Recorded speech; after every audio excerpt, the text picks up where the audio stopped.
Hello, welcome to the channel Why Stories. Enjoy watching. While everyone was congratulating her mother-in-law, the woman noticed that her husband had disappeared. When she walked through the wrong door, she froze, eavesdropping. Turning 50 is considered a time to take stock of one's life. Eliza completely disagreed with this conclusion. Who came up with such nonsense? Looking at her mother-in-law, who seemed so youthful, she didn't even want to think about the fact that, according to common standards, her age was becoming quite respectable. Agatha was a sought-after professional, a beautiful woman, and a wonderful mother. Just look at the marvelous husband she raised for herself. It was a pleasure to watch her and feel happy beside her. Eliza liked her second mother, with whom she had developed a warm, trusting relationship. So, she prepared for the festive evening with enthusiasm. She urged Nicholas to organize the restaurant party at the highest level. A nice table, a hall decorated with flowers and balloons, and an entertainment program. She intended to take on the role of the host. She spent countless hours on the internet searching for the most interesting contests and emptied the shelves at the souvenir shop to reward the most active guests with cute little prizes. A large crowd gathered for the evening. Even though the only relatives of Agatha present were herself, Eliza, Nicholas, and their rambunctious boys. The grandchildren, Agatha's favorites, were 8 and 6 years old. They were her eternal companions, with whom Agatha managed to explore all the most delightful spots in their city: the circus, the zoo, the puppet theater, a host of playgrounds with attractions, the swimming pool, and the nearby park with neatly trimmed trees that seemed almost bald. The celebrant often took the boys for the weekends so Eliza and Nicholas could spend time together, meet friends, and peacefully take care of household chores. Sunday evenings usually ended with a delicious dinner that the grandmother and grandchildren prepared together. The little workers were already quite skilled at making pancakes, kneading dough, and setting the table. Together, they formed almost an ideal family with real heartfelt relationships. This was undoubtedly primarily Agatha's achievement. Eliza looked over the laid table like a good housewife. Nicholas didn't enjoy such fuss. He pretended not to understand which dishes were best to order and what drinks would go with them. He entrusted all these worries to his wife and then walked around with a proud look when the guests praised the results. He was a bit funny, her Nicholas, a grown man of 30, yet sometimes he behaved rather childishly, like an unfeathered chick that didn't know life. Or had she spoiled him too much already? Looking anxiously around the hall, Eliza was surprised. By the way, where had Nicholas gone? They had all gone out to smoke about 5 minutes ago and had already returned. The official part of the banquet was far from over, and it was inappropriate for the celebrant's son to disappear at such a moment. She decided to go look for him, and she could also check the restroom on the way. Temporarily handing over the reins of the feast to her mother-in-law's colleagues, Eliza quietly exited the noisy hall and glanced around the foyer in confusion. There were no signs indicating boys or girls on any of the doors, and there were also no directional signs without pictures. Deciding that the room she needed was in another corridor, she hurried there, but found no sign of the desired room. Losing patience, she began to open all the doors in the restaurant corridor at random, taking her chances. Annoyed, she looked around once more, wondering where the staff had disappeared to, as if they had vanished into thin air. When she opened another door, she saw a small cozy hall that appeared to be intended for private meetings or banquets with a limited number of guests. Heavy burgundy curtains separated the interior space from curious eyes. She had already realized that she was mistaken again, but then she unexpectedly heard Nicholas's voice. "Everything you just told me is too unusual, Norman. The information is akin to snow suddenly falling on your head on a hot summer day. What do you want? And why did you choose my mother's anniversary for this conversation? I've tried to talk to Agatha several times, but she shuts me down every time. Today, I knew for sure that you would be at this celebration. It was my chance to finally run into you in a relaxed setting. I even paid the restaurant staff to disappear into the back for a while. Who hasn't made mistakes in their youth? I wasn't without sin. But now I firmly know that I have a 30-year-old son whose life I could drastically change, fill in the gaps, and return what I once failed to give him.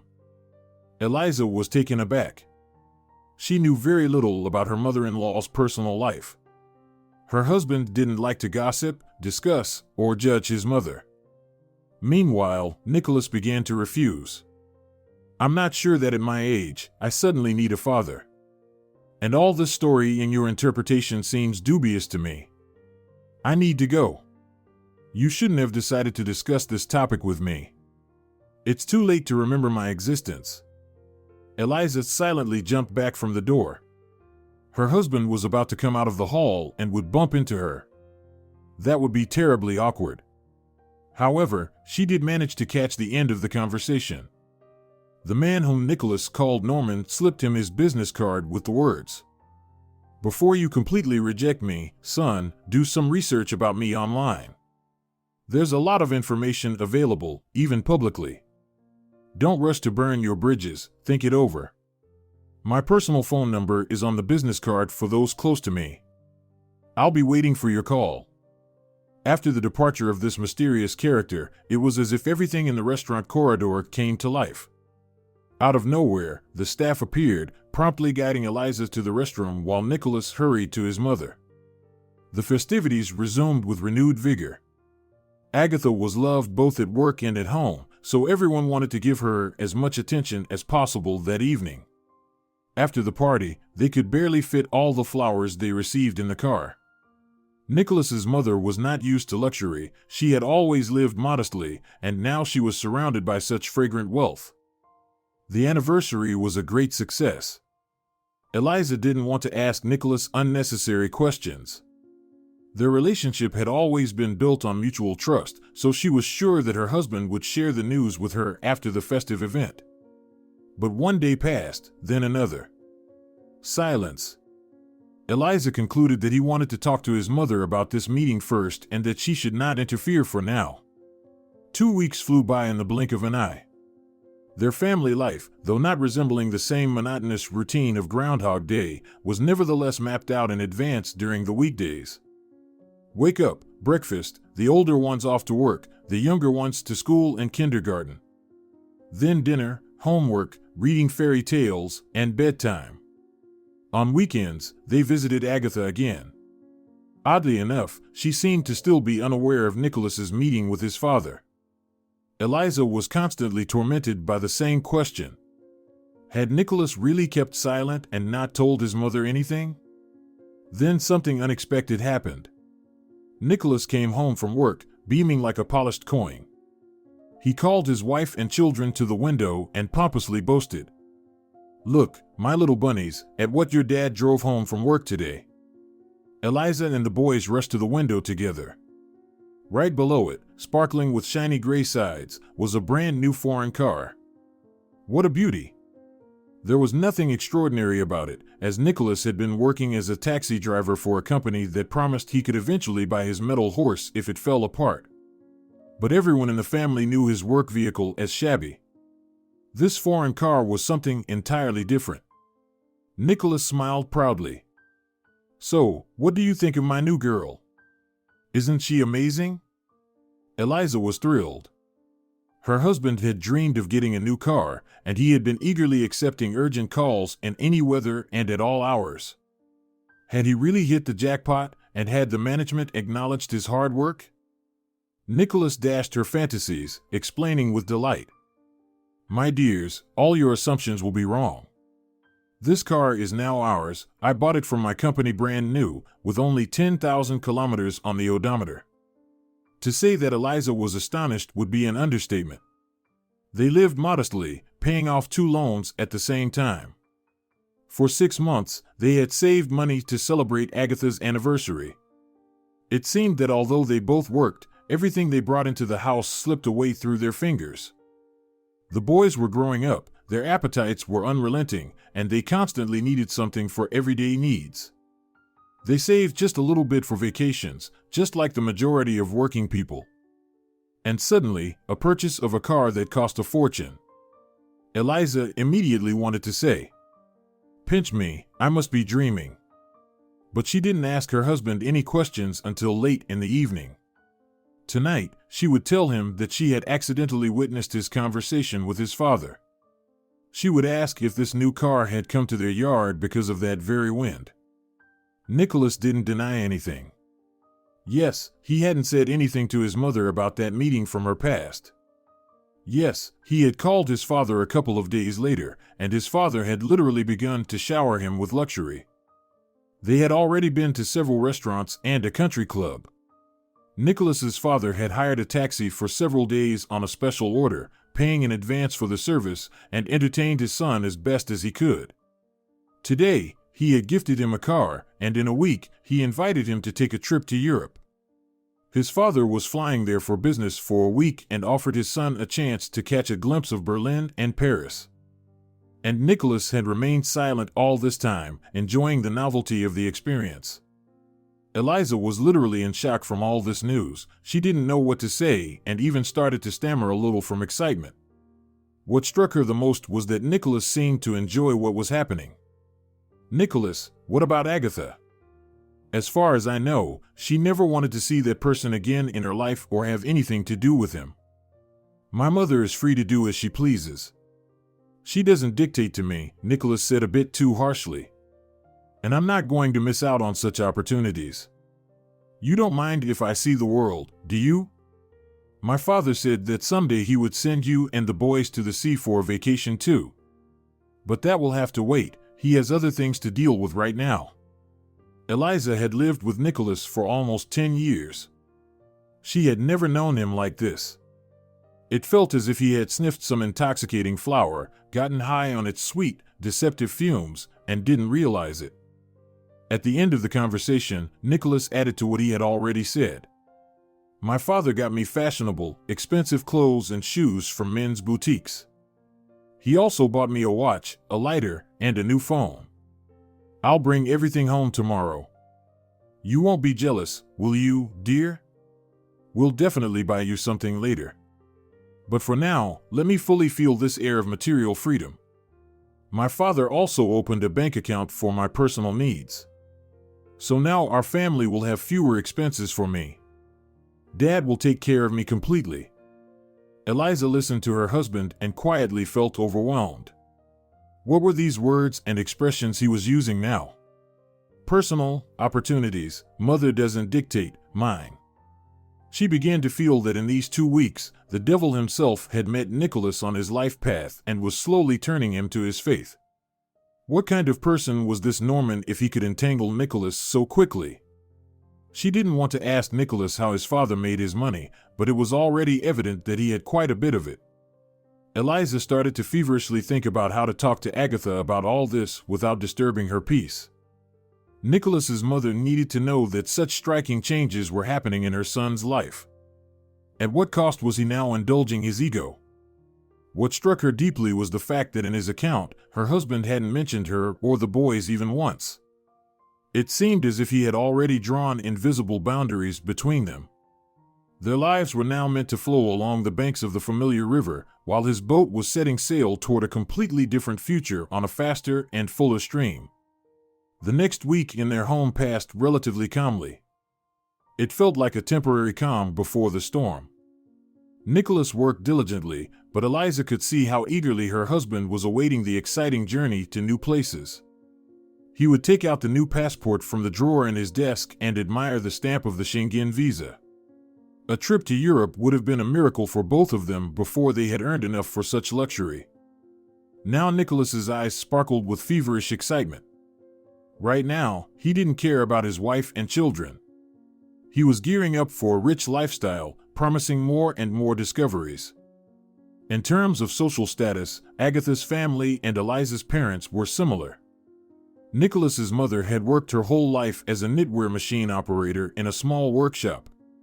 Her custom-made products were in demand but didn't bring in great income. The knitting workshop had old equipment, and the threads and fabrics were not the most exquisite. Agatha seemed to know all the manual techniques, knitting needles, crochet, and even embroidery when necessary. But the clientele at their establishment was modest. Year after year, the same people came to them with orders.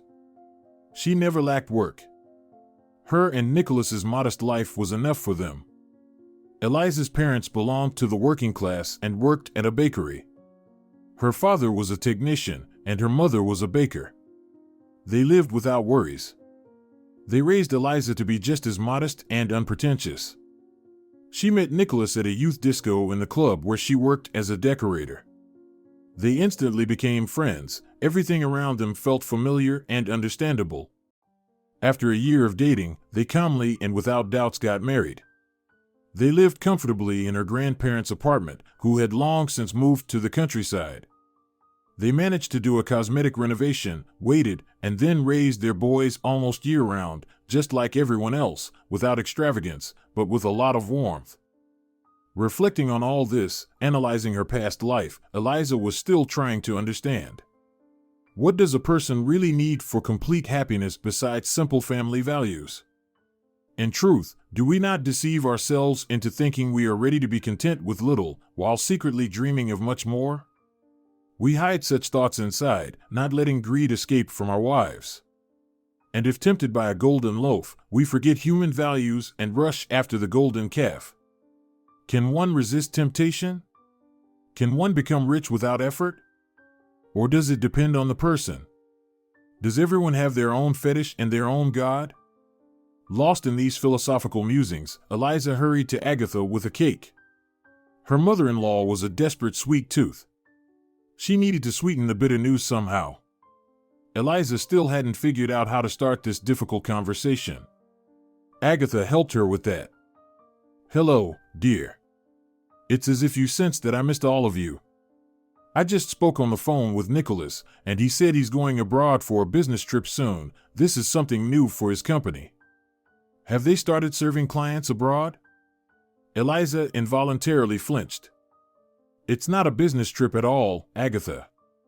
Unfortunately, Nicholas is going on this exciting journey with his father, Norman." Eliza's mother-in-law turned pale as chalk. "With whom? With Norman? That can't be. He hasn't appeared on my radar for over 20 years. How could this happen?" Eliza explained in detail how she became an accidental witness to Nicholas's meeting with his father at her mother-in-law's anniversary and what happened next. The deeply shocked woman listened intently and then suddenly said, "Forgive me, Eliza. I want to be alone and think this through. It's just too shocking. Coffee and cake are off. I can't swallow anything right now. And I'm sorry, but I'm not ready to discuss my past with anyone. The memories are too painful. So many years have passed, but the wound still sometimes aches." Eliza understood her. There are moments in life when a person can no longer maintain a polite facade. When the soul feels unbearable pain and the heart skips beats. At such times, many prefer to pull themselves out of the abyss by their own hair, without help, not wanting to be seen as weak, and do not immediately confess how they ended up in such a life. Agatha was experiencing something similar now. She would rather be alone, collapse into the dark depths of memories, relive everything once more in her mind, and then awaken to realize the main thing: it's all in the past, she is free. Even if she is no one's, she is not at the bottom. She was lying to herself.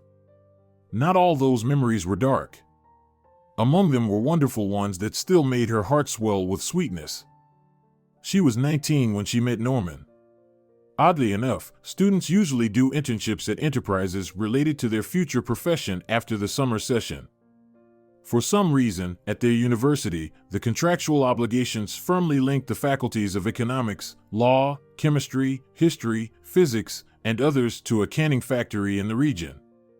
All the students were just ordinary people, yet everyone, without exception, went off to work at the glass jars for a couple of months before the holidays. The youth would complain about their deans, but only jokingly. It was a glorious time. The work was not dusty and quite profitable. They would stick labels on metal cans of green peas and put lids on 3-liter containers of tomato juice. It only smelled exotic in the first few days of work. After that, they lost the desire to munch on washed cucumbers, open cans of peas with a knife, or stuff themselves with juice.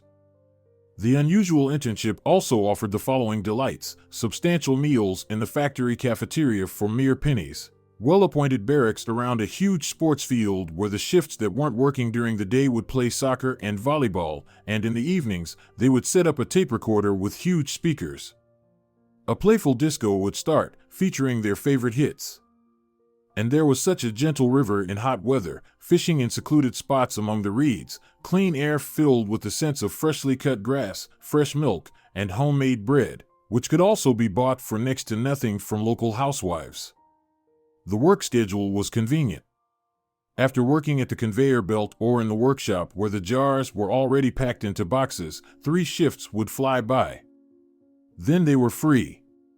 They would only have to come back for the night shift after the next evening's 3 sleepless nights. During the day, they could manage all their household tasks and then dance the night away at the disco. And after 3 night shifts, they had a whole 2 days off. They could swim in the river as much as they wanted, sunbathe until they were dark, or even hop on a fast water rocket back to the city. None of the students usually complained about such an internship. 2 months flew by almost like one day. Agatha was quite charming in her youth, possessing a mature beauty that her peers couldn't yet appreciate, but older men certainly did. That's why at the dances, her partners were mostly older. The local young men who dropped by immediately noticed her in the crowd. The senior students didn't overlook her, especially when she wore her bright red sundress with large white polka dots. She would pull her hair into a fluffy, wavy ponytail the color of ripe wheat and accentuate her figure with a white leather belt cinched at the waist. She could have been on the cover of a magazine. It was on one such summer evening that Norman invited her to dance. He was a student in his penultimate year, or rather, he had already moved on to his 5th year and was even something like a counselor for a group of freshmen experiencing their first canning internship. In a slow dance to the mesmerizing sounds of blues, he led her confidently, gallantly, in a mature manner. One dance, then a second, a third. It was as if he didn't want to let her out of his embrace. She melted in his arms like a wax candle. He was strong, tall, and sturdy, yet at the same time, there was something touchingly tender about him. It was pleasant to be with him, and soon it became evident that it was also very interesting. Agatha was quite a clever girl herself. She was studying at the philology department and read many books. She had applied for journalism but hadn't scored enough points. She had always been a daring dreamer and inventor, but her parents convinced her that being a teacher of the Russian language and literature was a perfectly grounded profession. Just what a woman needed. Agatha sighed heavily. How her parents had dreamed of her growing up to be an educated person, of her definitely getting a higher education. But it hadn't worked out. First, she gave birth to Nicholas in her 3rd year. Then her parents, struggling to cope with their grandson's fatherlessness, started to fall ill one after another. Agatha was a late child. They had wanted so much for her to be happy. But all their hopes collapsed in an instant. Everything went off track after that fateful internship. But there was one thing her parents were definitely mistaken about. She was not just happy. She soared above the ground the entire time she was having a passionate, all-consuming, and unique romance with Norman. He took her out for a walk almost immediately after 3 romantic dances. The silver stars shone in the sky, the air was filled with the wonderful scent of wildflowers, and somewhere in the distance, dogs barked quietly. The lights in the windows of the quiet houses twinkled faintly. A full moon with yellow cheeks watched over the splendor of the summer night. She felt at peace. There was a sense of tranquility in her nighttime surroundings. Only 2 people walked together, embracing each other along a small paved path leading to fields with some grain crops. Near the field, Norman took off his shirt, laid it on the grass, and invited Agatha to sit next to him. Agatha forgot everything in the world, and he didn't let her go until dawn. They both had the next day off. After their first intimacy, Norman expressed considerable surprise. "You look like an experienced woman on the outside." "How misleading. I didn't expect to be your first." Agatha waved it off. She said she had never thought about it and knew that it would all happen to her someday. She fell in love, or rather, she loved her dance partner that evening instantly, completely, and irrevocably. She trusted him entirely, as she would trust herself. After their passionate night, they both slept a little in their barracks, and then Agatha, whose bed was right by the window on the first floor, woke up feeling something tickling her face. "Wake up, sleepyhead, the river, the velvet sand, a bottle of wine, and meat pies are waiting for us. Sorry, ladies, I brought what I could." She opened her eyes wider and saw that on the wide windowsill by her bed lay not just a bouquet, but a whole stack, not of hay, but of wildflowers. Moreover, it was tied with her white leather belt. Norman laughed. "You forgot this feminine trinket in the grass. I was picking flowers and found it. You scatterbrained, come on, get ready, it's already noon. Let's have a picnic with breakfast right by the river." There were more days to come. Norman flaunted their relationship so openly that Agatha walked around everywhere with her head held high. Such a man was beside her.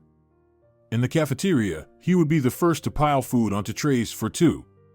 He would bring her a chocolate bar with nuts, which cost much more than the entire lunch combo combined.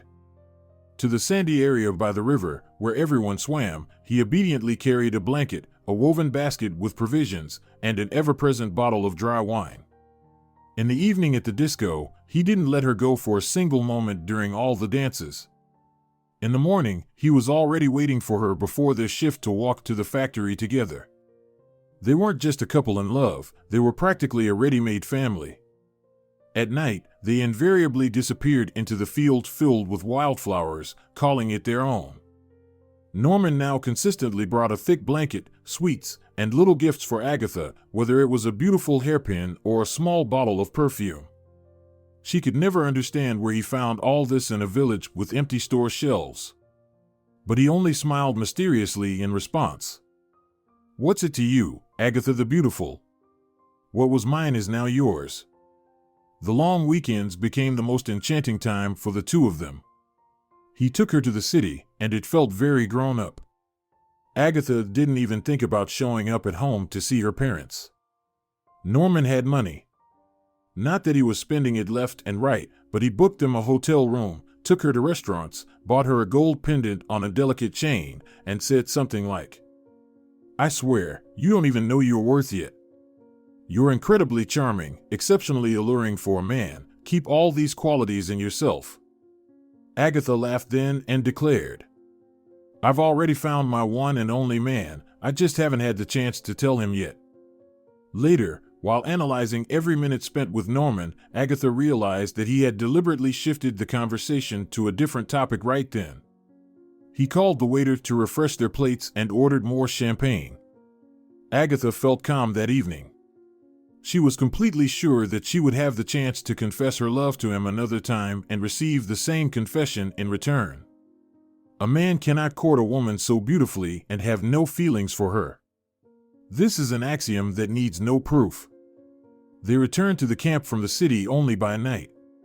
So, Agatha wasn't at all surprised when Norman suggested they get some sleep before the morning shift. He didn't invite her to the field with the flowers and the moon either. That day, he no longer carried their trays with food to a separate table. He claimed he had little time and was dealing with problems in the workshop with his charges. In the evening at the disco, he didn't immediately invite her to dance.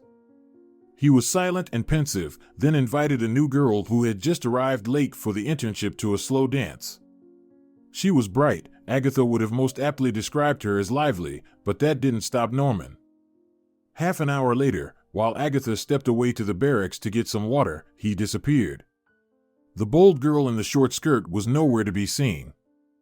Agatha couldn't believe her eyes. This couldn't be happening. The attentive, affectionate, warm Norman, who had treated her so well, couldn't just abandon her like this. After the disco ended, Agatha didn't close her eyes. She stood vigil in the darkness by the window while all the other girls in the room slept peacefully. The couple only showed up by morning. They walked arm in arm, clearly pleased with each other. Upon seeing this scene, Agatha felt such a terrible pain that she thought her heart would stop. Her beloved man didn't even glance at her window as he passed by, not noticing her at all. He was whispering something to his new sweetheart. For the entire next day, Norman and his chosen one seemed to appear before Agatha on purpose. Norman passed by her as if she were invisible, not noticing her at all. What was happening? Agatha couldn't find her place and by evening was laid up with a high fever, sinking into nightmares and delirium. In their room, there was also a senior student serving as a counselor for their group. Sitting on Agatha's bed, she said, "If I'm not mistaken, you were involved with Norman, right?" "Oh, that was a mistake. He's married. You should avoid men like him by a mile. He's the type of lone wolf in our course. He looks youthful on the outside, but he's already almost 30. Our classmates laugh that he runs away from his wife to where the morals are looser. He's an unholy womanizer, Agatha. He hasn't missed a single skirt in our stream. After finishing with our girls, he switched to other faculties. And now you've fallen into his trap. Accept it, try to forget him as soon as possible. Believe me, it will be better that way." He had never returned to any of his girlfriends twice. Just chalk it up to a little romance during the internship. After her conversation with their internship supervisor, Agatha felt even more bitter inside. She couldn't believe it could happen this way. Norman looked at her with such loving eyes. He whispered such words in her ear at night in the field. Such behavior couldn't be feigned or false. She had to talk to him about this. A couple of days later, Agatha's fever subsided, but unfortunately, her suffering couldn't burn away in that feverish state. She loved Norman so much that her cheeks would ache whenever she saw him somewhere. But he acted as if nothing had ever happened between them. Moreover, he was already strolling around with another girl. The beautiful and bold girl who had crossed Agatha's path had been discarded much faster than Agatha herself had once been.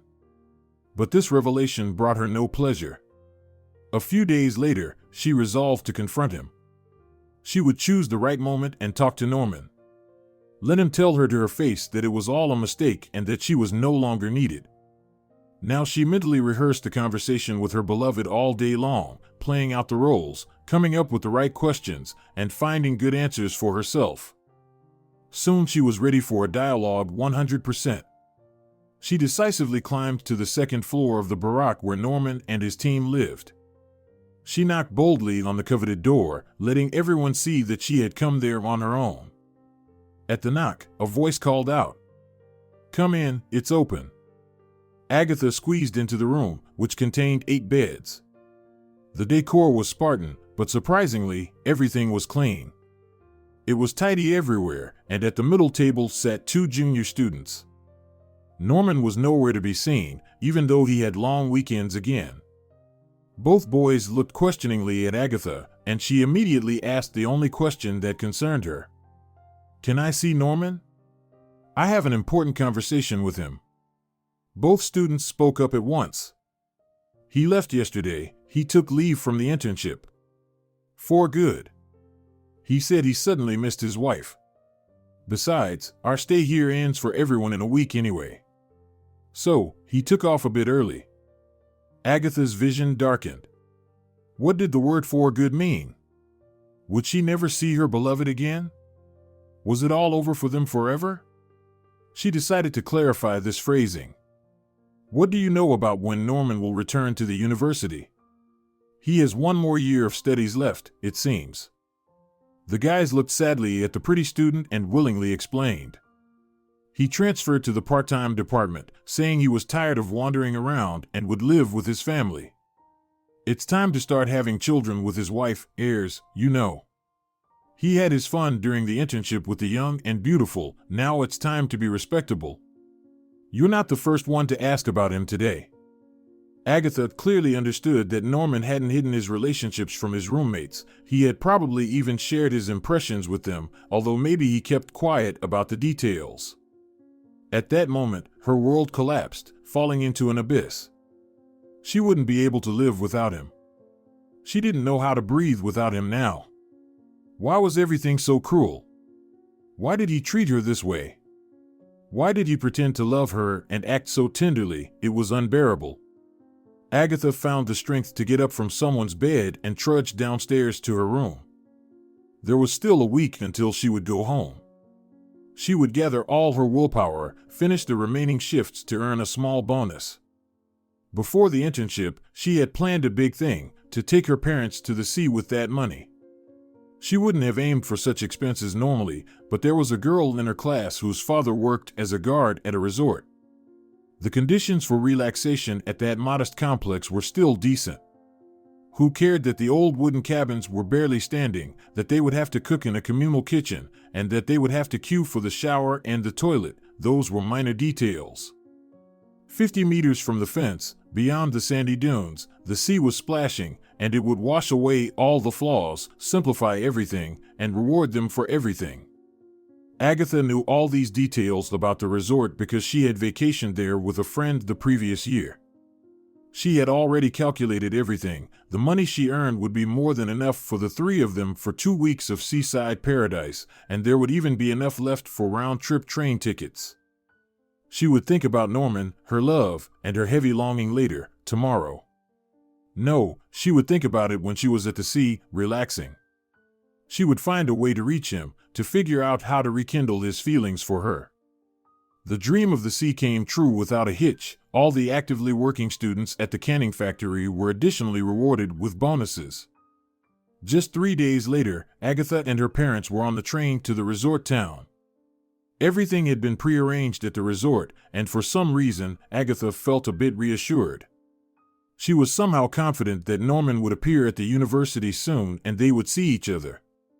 It was fine. She was patient and would wait for her moment. The welcoming salty sea, ripe juicy watermelons and peaches, eat as much as you want, seedless grapes, even in the fall, but still blessed with generous sunshine. For the first 2 days, Agatha and her happy older companions did nothing but enjoy the southern delights. All day at the beach, evening walks in the park, a movie theater nearby, and they even bought tickets for the dolphinarium.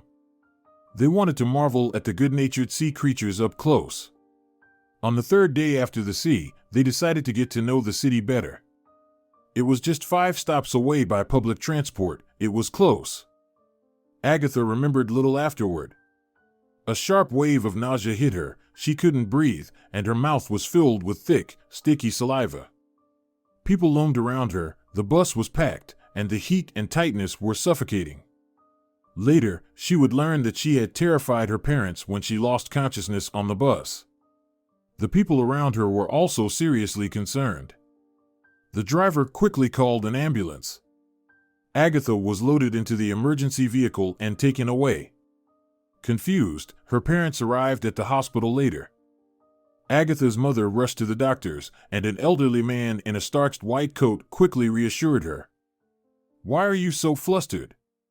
Such bouts of nausea happen to expectant mothers. Everything is fine now. There is absolutely no threat to your daughter's health or her baby." Expecting what? Agatha's mother was bewildered. "Agatha is pregnant? This can't be. My daughter is not married and has never had close relationships with men." The plump, good-natured doctor looked at her attentively once more. "Trust a doctor with 30 years of experience. There is no such thing as immaculate conception in our lives. It always takes 2 to participate in this process." The young patient was only a few weeks along, at most 4, and the news of her pregnancy was also a shock for her. It seemed she hadn't been paying close attention to her menstrual cycle. Agatha's mother was a woman of extremely strict principles. She burst into her daughter's room like a typhoon, not noticing that Agatha was not alone, that she was pale and frightened, and she began to wail like a Jericho trumpet. "Agatha, how could you behave like some street girl? I never thought I would have to endure such shame, finding out from a stranger that my daughter is pregnant. What kind of news is this?" Agatha covered her head with a sheet. How could she explain to her mother, with her old-fashioned views on family and marriage, that she had met the love of her life during her internship? It was all pointless. She wouldn't understand or listen to her. Her mother had once married Agatha's father at her parents' insistence, who believed that 25 years old and being an old maid were compatible concepts. This needed to be corrected urgently. They married her off to the first man who showed interest, without any love or feelings. It was still fortunate that Agatha's father turned out to be a decent and faithful man. They had lived together for over 20 years, and the fact that they never spoke words of love to each other was not the worst tragedy in the world. Agatha had dreamed since her youth that her life would be different, and now suddenly, such an embarrassment for the whole world. How could she not have considered that their relationship with Norman could lead to such consequences? She hadn't thought at all. She had lived and dreamed only of him for a week, and then fell into the bitterness of separation. Now she would have to deal with all of this. A couple of days later, when she was discharged, she had an unpleasant conversation with her mother.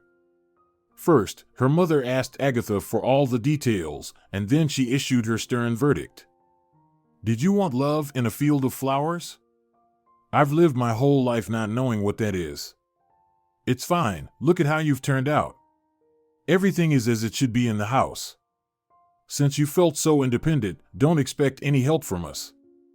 You rolled into sin on your own, and you'll deal with the consequences yourself. Until your belly pops out, you'll focus on your future. You'll sort out the university situation, find yourself a rental apartment and a job. I don't need that child in my house." The rest of the vacation was spent together, but in an estranged manner. They didn't rush home, knowing they couldn't get back the money paid for the cabin. Agatha's mother remained silent, while her father walked around looking darker than a cloud. Agatha spent a lot of time by the sea, as if knowing she wouldn't see it again for a long time. In her hometown, she remembered that she had been fond of knitting since childhood.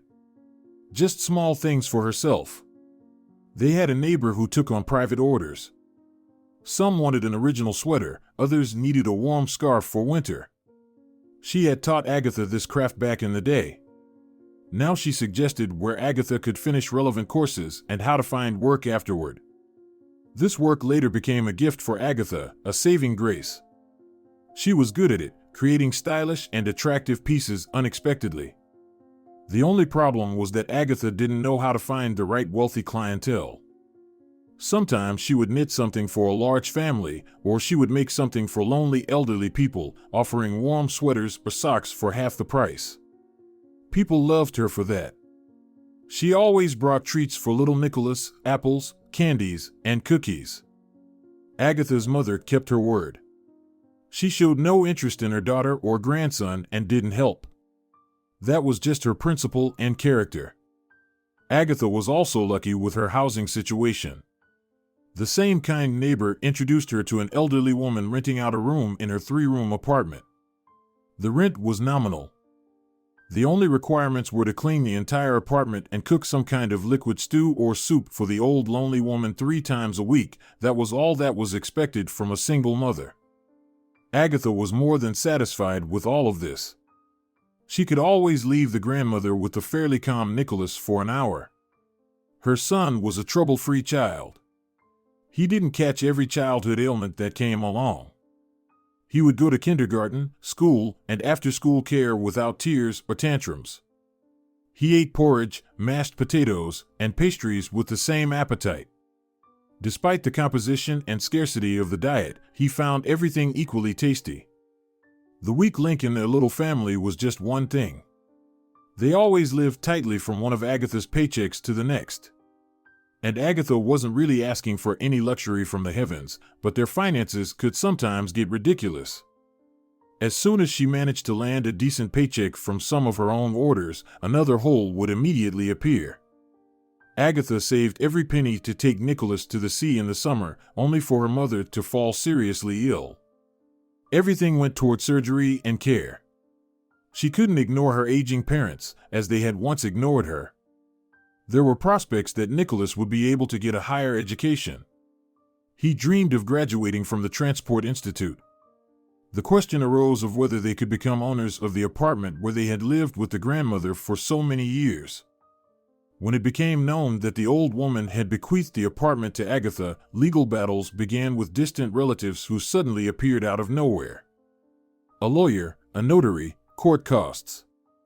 Agatha won 3 consecutive lawsuits, but her wallet was empty again. If one digs into the past, there are plenty of colorful memories about necessary and unnecessary expenses that seemed ill-timed. Since early childhood, Agatha had done everything to protect her son, so he would never know how terrifying it was when parents rejected you just because you were pregnant without a husband. Agatha and Nicholas had always been close. You know, like 2 peas in a pod. And now, Norman stood between them. Again, with his disgusting hands, he was trying to destroy her fragile world. They had accidentally crossed paths with Norman when Nicholas was already 3 years old. Agatha had come to the university for some paperwork, and Norman happened to be there for his own reasons. He approached her from behind, embraced her shoulders, and whispered in her ear, "You've become even more attractive, beautiful Agatha." At that time, she loved him very much. She remembered every minute with him.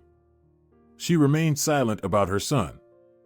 Norman immediately pulled her to his hotel room, as if the years and her longing didn't exist between them. Not a word of justification from him. Again, there was a sea of tenderness, again a whirlpool of feelings and sensations. She didn't notice how those hours flew by. She came to her senses when she realized it was already getting dark and that it was long past time to pick Nicholas up from kindergarten. Norman was saying something about a new date tomorrow. She had already made the decision in her mind that she would tell him about having given birth to a son at their next meeting. The next day, she flew to the hotel as if on wings. She wanted to rush past the guest registration desk when a stern question stopped her. "And who are you so boldly visiting?" She named the room number where her love was now living again. The receptionist smirked. "That guest checked out early this morning. I heard him call a taxi and say he needed to go to the airport." Agatha was stunned, frozen, and mentally died of grief once again. Norman hadn't left behind his habit of disappearing without a trace. He had abandoned her again, as if nothing had happened, betraying her. How fortunate it was that she hadn't mentioned Nicholas even once. There was no need to give the boy hope that he had a father who could love him and be there for him. Agatha still tried to find excuses for Norman. He couldn't help it. Urgent matters came up. He didn't like to explain or say goodbye. She had come up with all sorts of arguments for herself back then. Later, she had other men, both married and both clients from her workshop, who couldn't resist her feminine magnetism. Conscience, morality, the impossibility of an affair with an unavailable suitor, Agatha didn't care about any of that. She wasn't dragging these suitors in on a rope. Both were looking for a woman for occasional meetings without commitments. Agatha felt nothing with her 2 lovers, who had entered her life at different times. It was easy to get close and even easier to part ways. It was impossible to completely burn Norman out of her heart, even with a red-hot iron. Agatha didn't know how Norman, now a well-known businessman in his area, fairly successful and quite well off, learned about Nicholas's existence. He re-entered her life when their son was already over 20. He was a student and was currently doing an internship at the same canning factory that had, after renovations, come under private ownership. Students now lived in comfortable dormitories, the old barracks had been demolished, and the format of their meals had changed. Young assistants were fed in a cozy cafe with a buffet.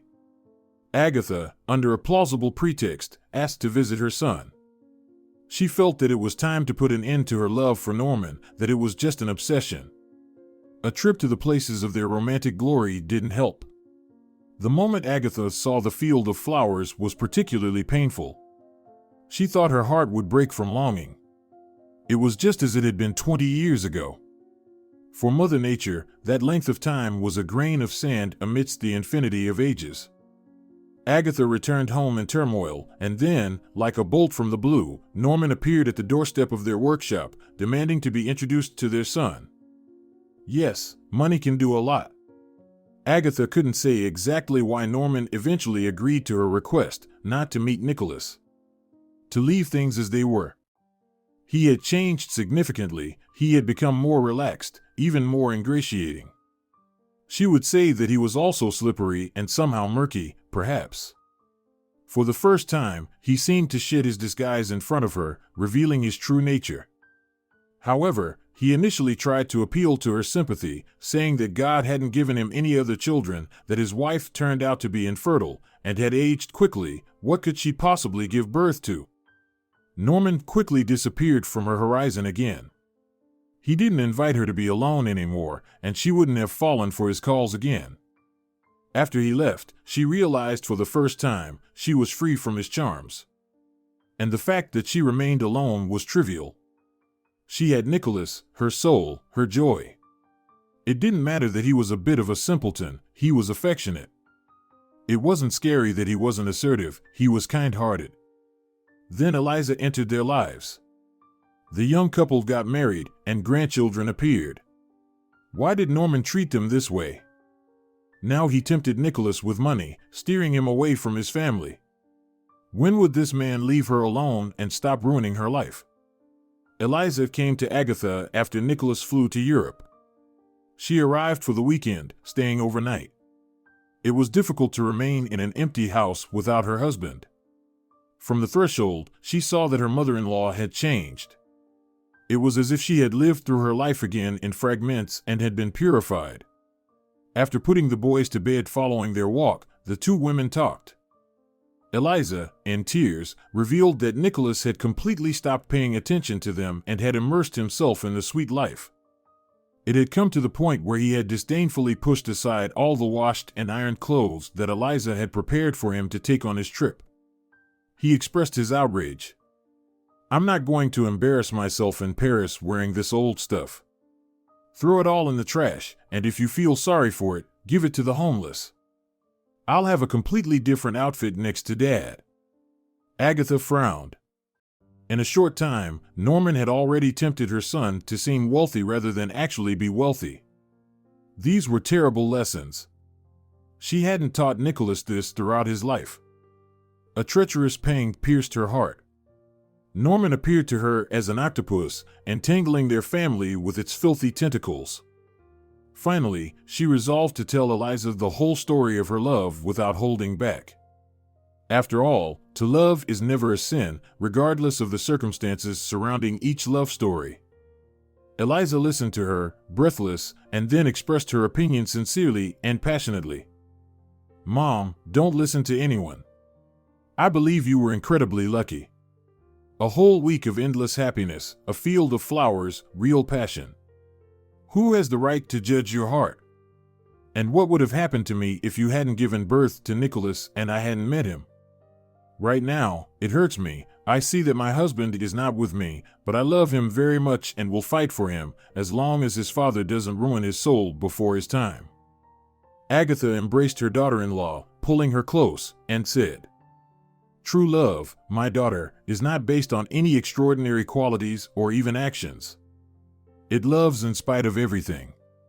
Now you and I will gather our patience and wait. You for your husband, and I for my son. Let's hope that the poison of wealth and luxury doesn't wound him irreparably." They fell asleep just before morning. Each of them lingered in their thoughts for a long time. Eliza kept envisioning scenes from the movie Troy with Brad Pitt, the treacherous scheme of the Trojan horse. The same phrase kept swirling in her mind, "Beware of Greeks bearing gifts." She felt that a similar Greek had now entered their lives, whose gifts would not bring them happiness. Nicholas was sitting on the open terrace of one of the Parisian cafes, which Norman disdainfully referred to as a greasy spoon. He explained to his son that in the French capital, there was no need to aim for an elite restaurant. The prices would be astronomical, the waiters would shine with the whiteness of their bibs and eagerly peer into their eyes, but that would be the end of the glamour. The taste of culinary masterpieces in Paris was practically the same in all establishments. All the chefs here knew how to maintain their reputation, and anyone who acted up would quickly get a sharp reprimand from a stern lady named Competition. Nicholas absorbed this lesson on being wealthy and free from prejudice with reckless greed, but it was all too complicated for him.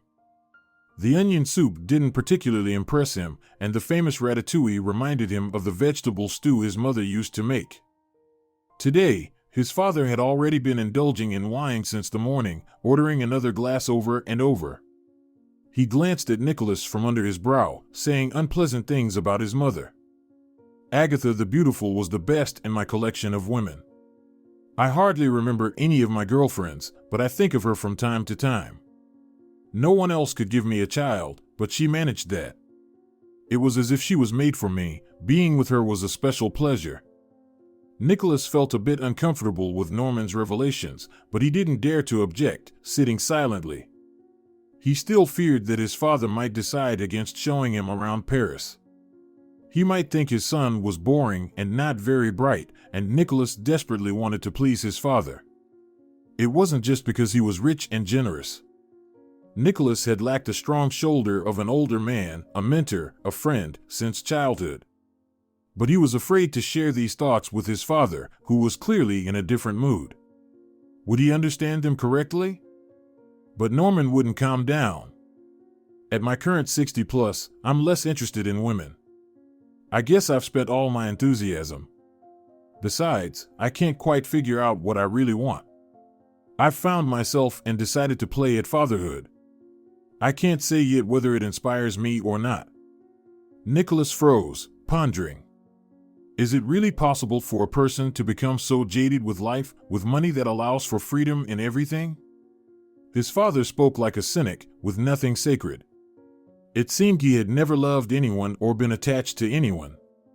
Nicholas suddenly missed his mother, Eliza, and his sons intensely. He wanted to be home with them.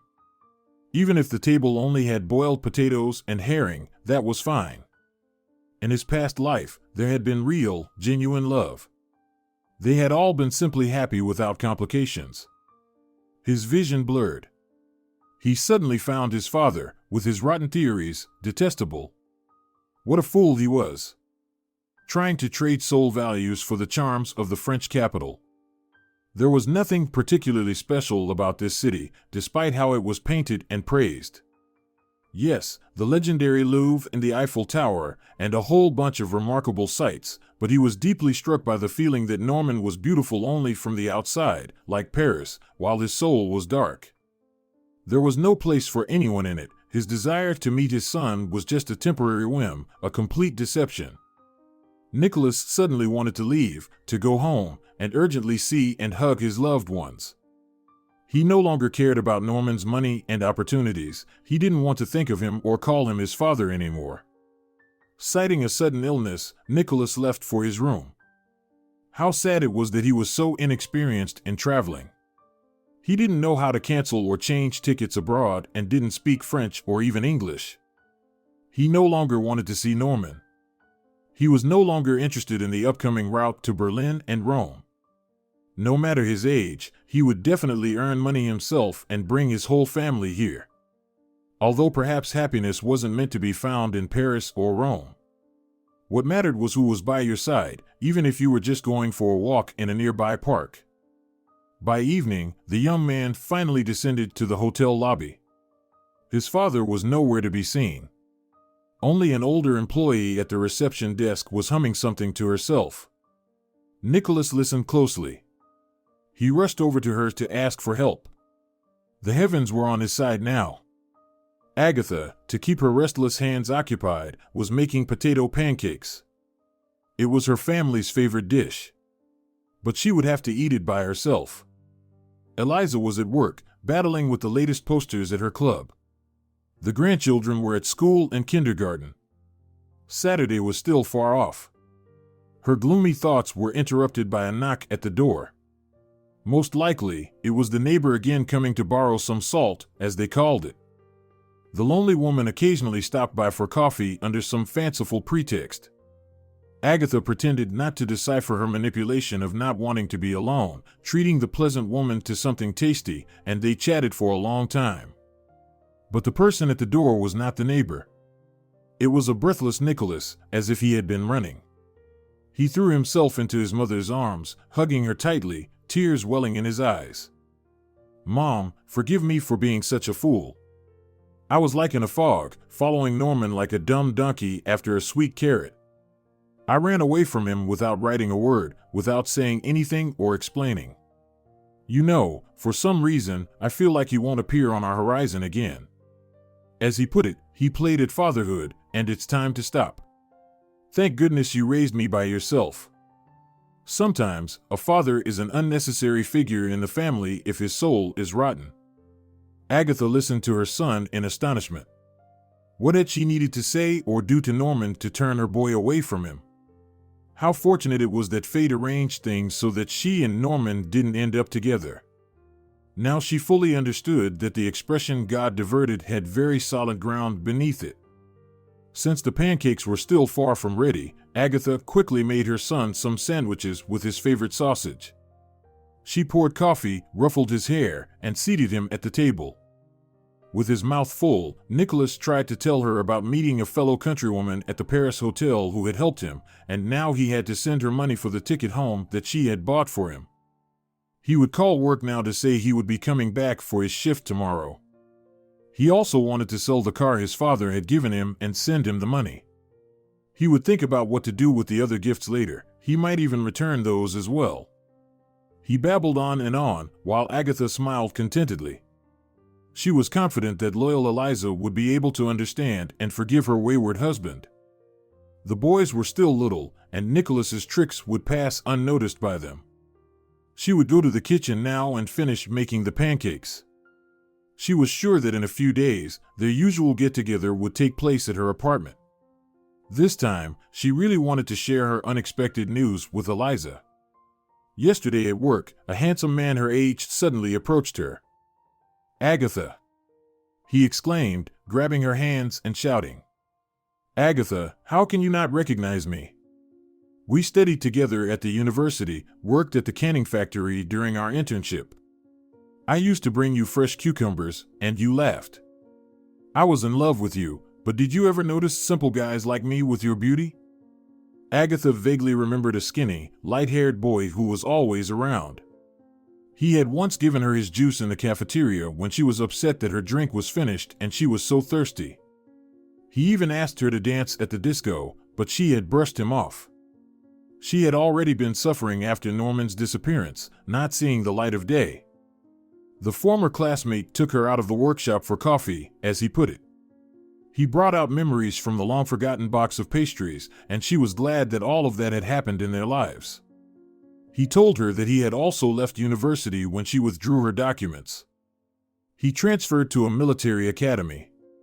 Then he moved around various garrisons, got married, but his partner couldn't handle the harsh conditions of life in military towns. They didn't have any children. Since then, he had counted himself among the divorced singles. Now, he had made it to retirement. He returned to his hometown to be closer to his parents' graves. His sister lived there, and she had sent him to the workshop to pick up an order. Agatha sat and listened to him while he kept insisting. "Agatha, do you even realize that this is fate? God didn't arrange this meeting for nothing. I've remembered you my whole life and dreamed of seeing you again." He was lively but clearly kind. They could become friends. Why not? For the first time in many years, Agatha thought about how a person shouldn't be alone. Everyone should be needed by someone. Everyone should have a home somewhere where they are always awaited, regardless of whether they are successful or not, rich or completely without means to survive. Together with loved ones, we are strong. After all, they love us not for what we have achieved, but in spite of everything. If you're enjoying it as well, leave a like and subscribe to the channel.